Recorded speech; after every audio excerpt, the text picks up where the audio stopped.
E falando de seleção, cara, Diniz na seleção... Putz, eu adorei, né? Eu sou dinizista, né, velho? Você é dinizista? Sou dinizista. Total. Dinizista declarado, inclusive pra ele. E... Declarei. Ele é gente boa pra caramba, Demais, Diniz. ele é demais. E, cara, mas o que você achou do formato, cara? Porque o ruim. Eu, sinceramente, achei que desprestigiou o trabalho do Diniz. Ruim, mano, porque ruim. você vai esperar um terceiro que não sabe se vem, se não vem, até que ponto é. E até se você tem alguma informação em relação a isso, porque aqui a gente sabe, tá fechado, mas não tá, né? Então, é um fechado que ninguém fala que tá, né? Assim, abertamente, né? Quando você fala com... Você vê os colegas perguntando lá na Espanha pro Ancelotti, ele fala, mano, fechado não, mano, quero renovar aqui. Não dá pra saber se é um balão de ensaio, porque no dia que saiu a notícia que o Ancelotti seria o treinador e tal, eu mandei mensagem pra galera, que eu confio lá dentro, e os caras falaram, não, esse é o caminho mesmo. Mas aqui você não vai ver ninguém falando. E o Edinaldo, cara, o presidente, ele tá tudo muito na mão dele, assim, né? E tem muita gente na CBF que fala, cara, tipo, ele é um bagulho da cabeça dele que ele quer muito. Tipo assim, é um desejo único, exclusivo dele. Do presidente. Do presidente de ter o Ancelotti ali. E aí, como teve esse impasse, essa coisa de não conseguir tirar o cara agora... Aí foi construído um plano B, que era o Diniz. O Diniz era o cara que estava assim, tipo, sendo costurado por muita gente lá na CBF como o cara ideal. E a costura foi uma costura feita por jogadores atuais, dirigentes. Porque o Diniz, cara, tem uma coisa assim que o trabalho dele e a personalidade dele, o jeito dele... muita gente se identifica e muita gente gosta dele. Eu, cara, me arrisco a dizer que eu nunca vi uma pessoa falar assim, mas o Diniz, mano, não dá. É sempre assim, fenômeno. Melhor cara que eu trabalhei. Baita cara, me ajudou. E eu tô falando assim, desde um moleque até um cara consagrado. Né? Eu me lembro assim de ter conversas com Volpi, que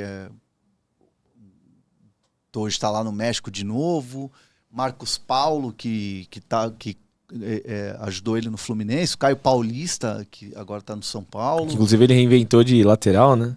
Daniel Alves, né, quando era jogador de futebol e não era criminoso, ele tipo, ele chegou e falou assim, tipo, trabalhei com vários treinadores, Guardiola, inclusive, está atrás de você aí, mas o Diniz é um cara que foi um dos melhores que eu trabalhei.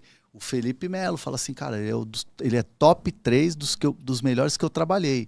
Aí assim, você pega e fala assim, cara, o Felipe Melo é um cara que rodou pela Europa, jogou grandes ligas e tal. E um cara difícil de... né? Difícil, Então assim, cara, ele tem essa coisa. Eu acho assim que, de repente, se rolar do Ancelotti renovar com o Madrid, cara, e o Diniz pegar uma sequência boa, porra, ele na Copa, eu apostaria nele na Copa, facilmente. O que mais te encanta no trabalho do Diniz? Cara, é a capacidade que ele tem de ter uma ideia, de ter uma convicção e ter coragem de colocar essa ideia em prática. Ele não muda, cara, o jeito de jogar, ele não muda aquela convicção daquilo que ele acredita, daquilo que ele treina, daquilo que ele estuda, daquilo que ele se preparou. E eu me identifico muito com isso. Essa parada de ter coragem e convicção naquilo que você vai fazer é muito meio que moveu assim minha carreira desde sempre. E quando você vê isso no esporte, numa parada que é de competição, de competitividade e que junta grupo, jogadores e às vezes é aquela coisa meio clichêzão, mas assim, só ganha um. Ele é um cara muito corajoso naquilo que ele faz e ele é um cara muito convicto das ideias. Então acho que isso me chama a atenção, isso que me faz ter gosto de ver o trabalho dele. E é aquela coisa, tipo, o jogador faz o que é treinado e você vê, por exemplo, no jogo o que é treino, o que ele faz no treino. Uma vez ele me convidou para assistir um treino do São Paulo e foi engraçado, porque eram já nessa coisa de treino fechado e tal.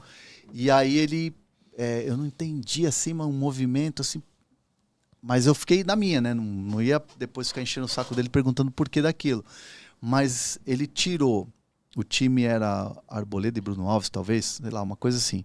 Ele tirou os zagueiros e aí eram os 2 volantes que vinham começar a jogada. O time que atacava tinha 2 a menos. E a construção da jogada começava com esses 2 volantes na área, vindo buscar a bola e construir a jogada. Uhum. E aí quando o outro time recuperava a bola, esses 2 tinham que recompor o espaço. Como zagueiro. Uhum. Então os caras eram zagueiros, volantes e meias, ao mesmo tempo. Meu Deus. 3 funções. E o time com 2 a menos tendo que correr pra caramba. Uhum. Beleza. Aí teve um jogo que eu tava fazendo do São Paulo. Aí eu vi que os volantes vinham buscar a bola dentro da área. Aí o Caio Ribeiro, na transmissão. Não, porque quando o volante vem buscar... é porque realmente a linha do adversário está muito alta. Muito alta. E não sei o que, não sei o que, não sei o que. Eu falei, tá bom. Aí eu pedi a Tem um palavra. porquê, espera aí. Pedi a palavra. Aí eu falei assim, então, no treino, ele tira os zagueiros, fica com a menos e esses caras têm que fazer essa função. Aí na jogada seguinte, o Arboleda e o Bruno Alves fazem isso aqui, ó. Os laterais sobem, os zagueiros fazem isso aqui e eles vêm buscar a bola. Uhum. E aí o time que está te forçando, teoricamente, abre um espaço e você tem espaço pro lado para atacar. E ali sai o gol do São Paulo. Exatamente nessa jogada. Nessa jogada. E aí, tipo... Foi contra quem esse jogo? Cara, acho que foi contra a Ponte Preta, eu acho. Acho que era um jogo de Campeonato Paulista. E aí o Kleber, ficou o jogo inteiro valorizando essa informação. Que legal, cara. E até ficou brincando, porque eu não podia falar que tinha sido convidado, né, para assistir o treino. Eu falei, não, eu falei com fontes. Eu falei que eu tinha assistido o treino, mas eu falei assim, não, fui convidado para assistir um treino, me deixaram assistir o treino. De maneira secreta, mas eu assisti e tal. Tava escondidinho assistindo o treino, e aí ele começou a brincar de me chamar de 007 na transmissão e tal. E aí eu me lembro que eu tava assim, em casa assistindo um jogo, e aí o Kleber citou aquela informação. 2 jogos depois. Não, porque o André Hernan, no jogo tal, falou e realmente era um movimento. Então, assim, você vê como o cara, o que ele treina, acontece no jogo. E a obediência tática do cara que acredita no trabalho dele. Então, você pega um ápice que é a seleção brasileira, imagina o que esse cara não pode fazer, cara.